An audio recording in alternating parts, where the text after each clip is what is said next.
Meet the little-known company doctor who commands fees of £500,000 a year to revive companies in trouble. His company is receiving £30,000 a month, I believe, for providing his services on a part-time basis. That makes him probably one of the best paid people in British aviation. Saving Dan Air, the struggling independent airline, is his biggest challenge. If, as I expect, I succeed, then I will have restored a great deal of value for the shareholders, where there was virtually none at the time when I took the appointment on. In money and went to its bankers for help. It ended up with more than it had bargained for. More finance was on offer, but with it came a new chairman and chief executive for the company.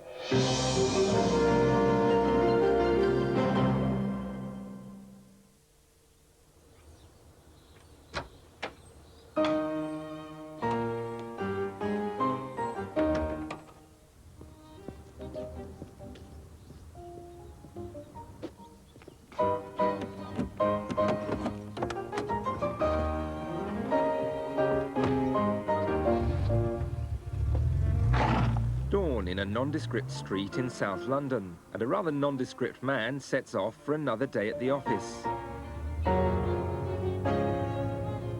David James isn't one of the better-known names in British business, but companies in crisis are currently paying him over £500,000 a year to revive their fortunes.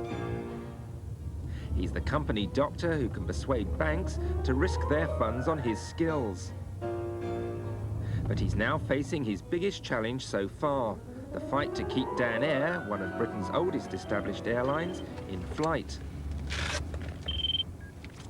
James. Hi. Well, have you got the figures yet? It's quite all right. Don't worry about that. All you've got to do is get the analysis straight and we'll all be okay. I want the whole of the cash flow spread across at least the next month. It's an inauspicious time for a newcomer to enter the airline world. Britain's collection of small independent airlines are engaged in a fight for survival in the shadow of British Airways, the giant which dominates the UK industry.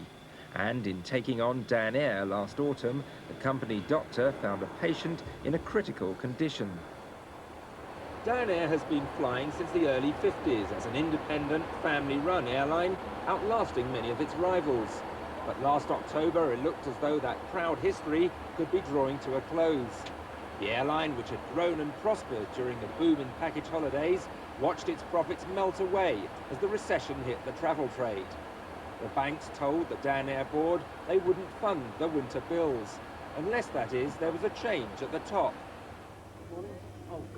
The Newman family, whose company Davis & Newman owns Dan Air, had steadily built it into a major charter airline based at Gatwick, flying over 4 million holidaymakers a year.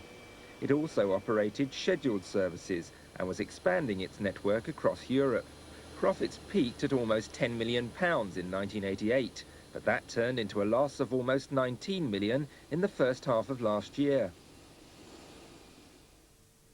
The chairman, Frederick Newman, had been looking to retire, but his hopes of an orderly handover were dashed by the banks. We originally asked for a 2 months extension to the end of the year, and we might have obtained that.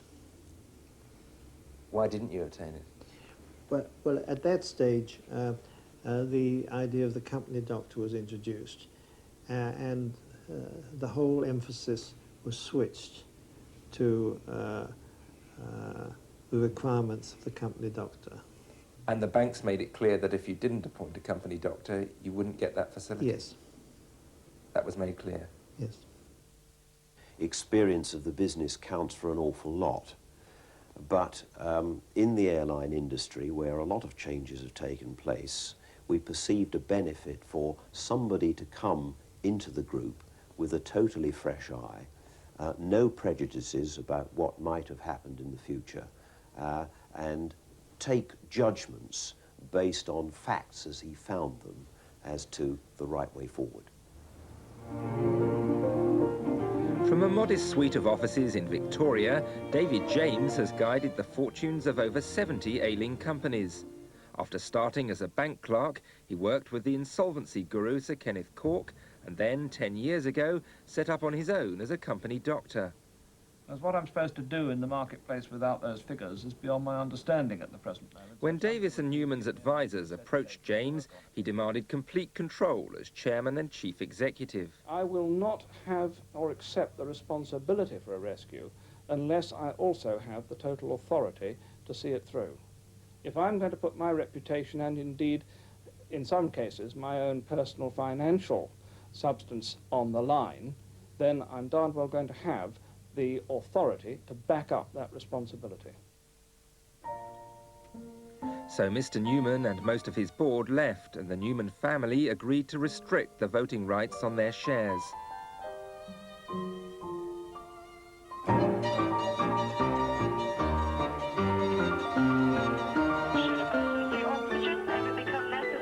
David James is no expert on airlines, but as he installed himself at Dan Air, he could at once see the problems.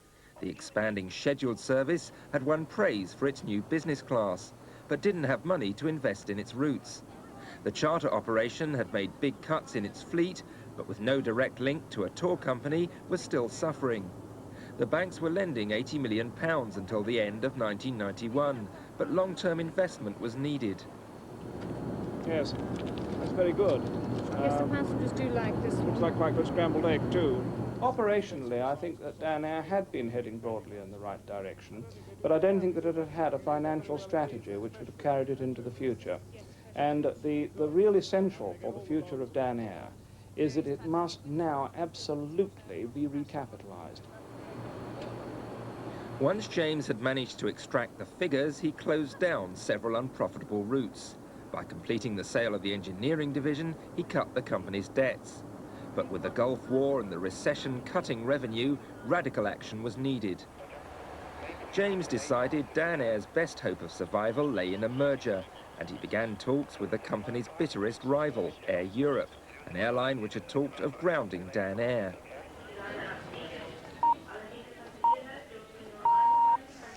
It's 8 o'clock on Friday, the 8th of March.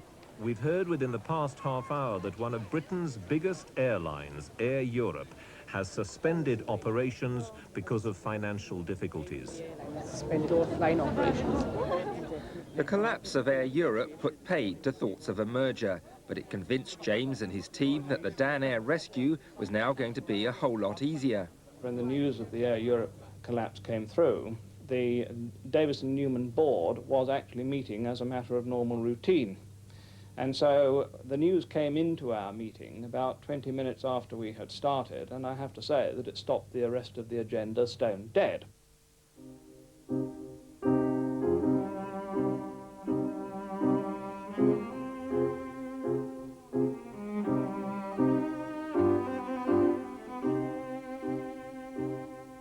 As the Air Europe aircraft were being impounded on the Gatwick tarmac, James and his board were filling in applications for licenses to fly many of its routes.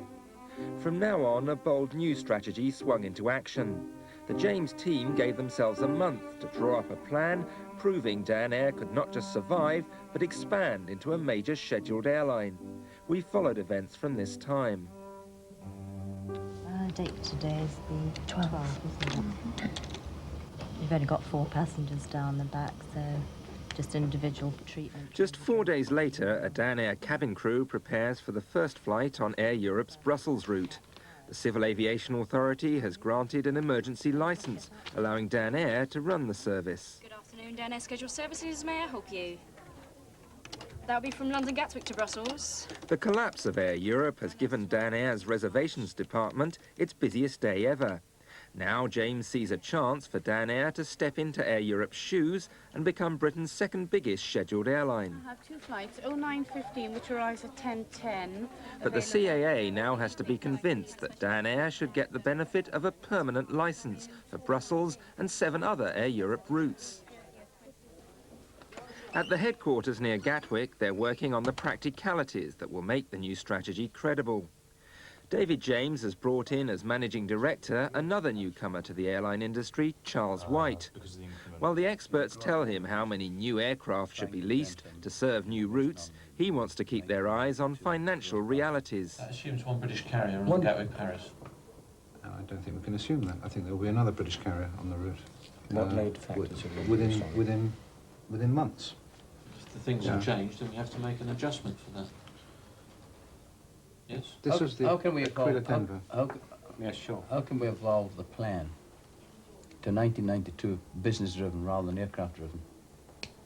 If we get the business-driven plan, then we can find the aircraft to match the business plan, rather than getting the aircraft and matching the plan to suit the aircraft.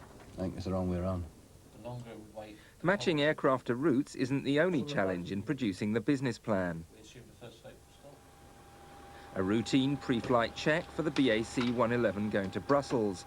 It's one of the older aircraft in what is an ageing fleet. Noisy aircraft using too much fuel don't help the company's image, a worry to the airline staff. They feel the old management had let things slide. Our airplanes were old, they were frequently dirty, and the paint would be flaking off them. The ground equipment would be in a similar state, and the image we projected was not a good one. We pressed the management to do something about this, and we hope now that something will be done. Managers are concerned that the scheduled service gets a bad name because of the airline's cheap charter flights. That morning's papers carry a Which survey rating Dan Air lowest of all British airlines. Does it highlight the fact that it's leisure? No, it doesn't. It doesn't. Well, for a start, we don't have scheduled services to Italy. So where do we fly to Italy? We only fly charters to Italy. Just charters to Italy and the You see, what annoys me when we get reports like this is it wasn't so long ago we were listed as the #1 business class carrier in Europe, ahead of Air France and British Airways, and we have some organisation here puts us bottom of the list.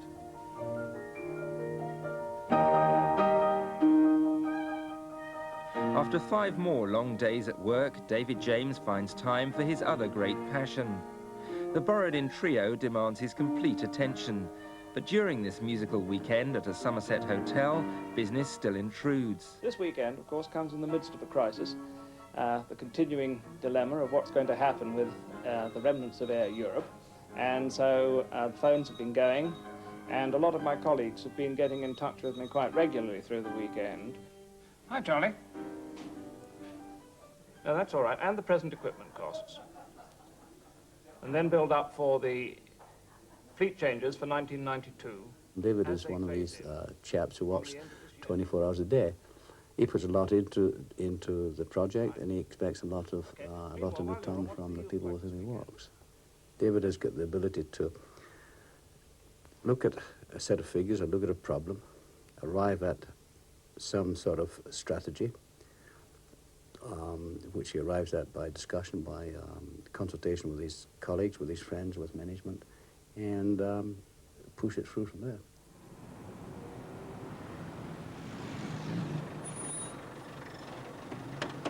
Thank you. By the next day, James knows that the danger of a rival buying Air Europe has receded. Now, at a meeting with his usual team of corporate finance specialists, he can discuss Dan Air's future with more confidence. The team has worked throughout the weekend on the business model, which has benefited from information provided by Air Europe during the merger talks. This is on a pre-finance cost basis, all of this. And so... No, there's an assumption that the fleet is expanded with the take-on of new aircraft, and full finance costs is included in there on the overdraft finance. The model projects the kind of profits Dan Air could make if new investors provided at least £30 million. James needs this briefing because he's about to meet a potential investor. Persuading investors to risk money on an unfashionable company won't be easy, but that's one of the skills David James offers Dan Air. Some shareholders feel those skills are overpriced. As far as I can see, Mr. James really has no stake in the future of the company. His company is receiving £30,000 a month, I believe, for providing his services on a part-time basis. That makes him probably one of the best paid people in British aviation. He's probably #3 after Sir Colin Marshall and Lord King. It's a short-term appointment. It has a very specific responsibility to achieve in a finite term. And at the end of the day, if, as I expect, I succeed, then I will have restored a great deal of value for the shareholders, where there was virtually none at the time when I took the appointment on.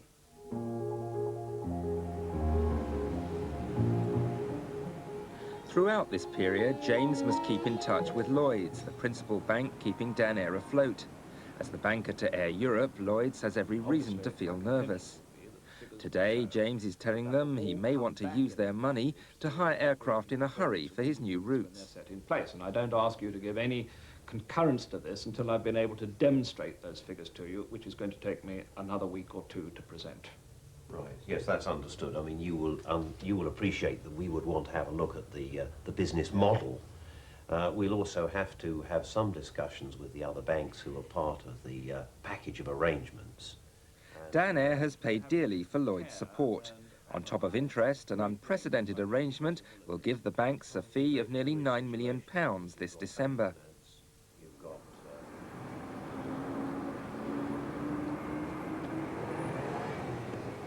Danair isn't the only corporate rescue David James is handling, but at the moment it's at the top of his agenda.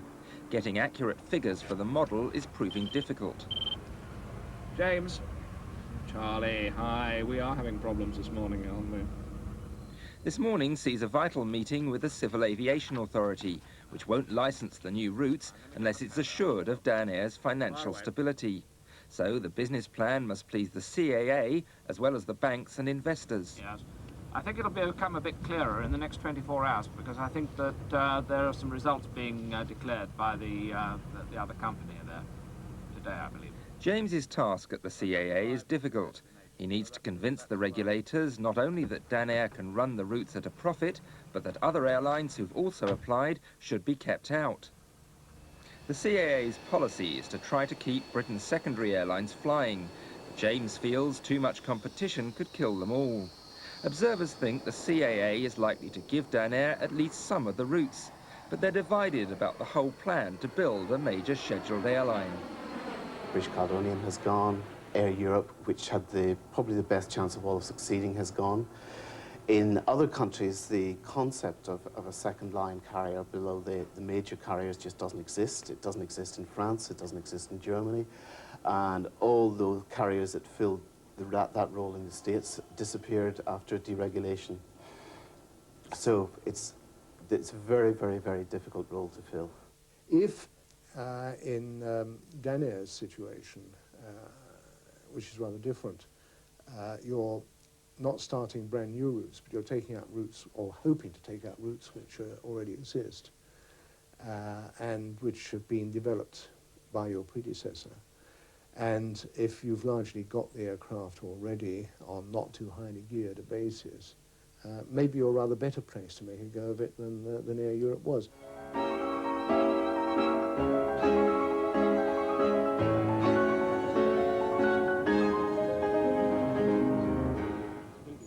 By now, James is waging a media campaign to win the new routes, and the launch of Danair's new scheduled service to Amsterdam provides an ideal platform. That's not a permanent long-term solution. He's not shy with the press and makes sure the journalists taking the free trip get the message. While the scheduled service has occupied most of their time, James and his team are aware that the charter division, once the airline's mainstay, is facing continued problems. Package holiday bookings are down, tour operators are going out of business. Trying to forecast the performance of the charter side is a major headache for those working on the business plan.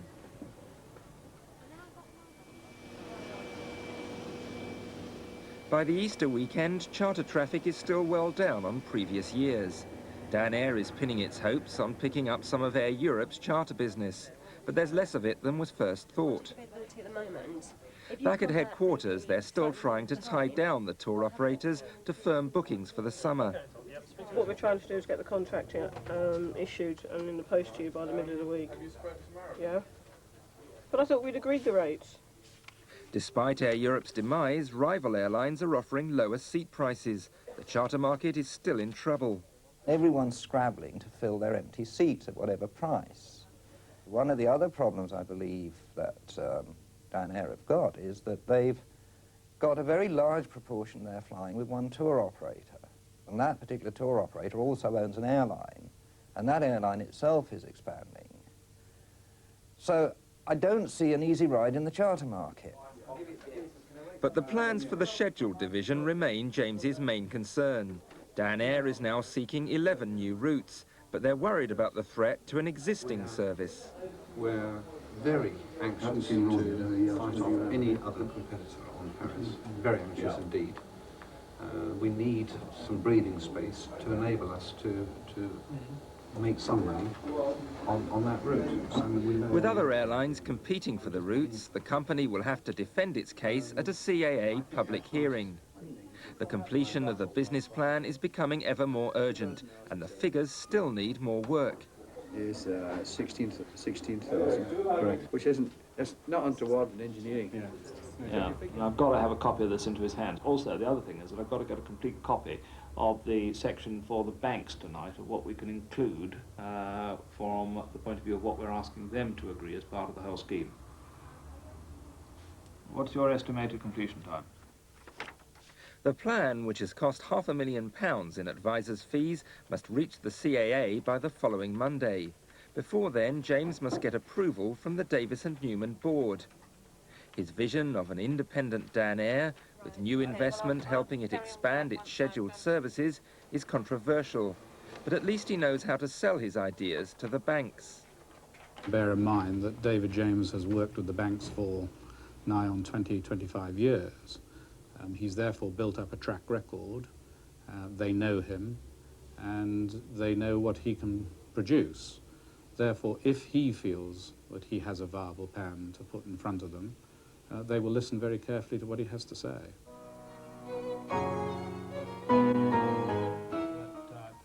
Davis and Newman's board is controlled by James and the colleagues he's brought with him.